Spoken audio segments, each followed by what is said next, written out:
I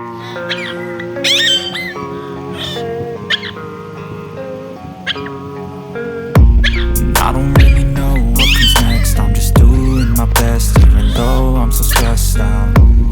Everything just feels like a test that I fail, so depressed when I can't seem to get out. But something deep inside won't let me quit. I swear that I'm inspired by all this shit. Tell me that I can't and I won't. That's what guides me the most. Your lies, I'll do what I want. The gas in the middle of the sun, never leaves. She's so bad, hit the gym, made the bread. The gas in the middle of the sun, never leaves. She's so bad, hit the gym, made the bread. The gas in the middle of the sun, never leaves. She's so bad, hit the gym, made the bread. The gas in the middle of the sun, never leaves. She's so bad, hit the gym, made the bread. I'm inspired by thirst, I'm inspired by worth. I desire your worst, so you can just hide while I work.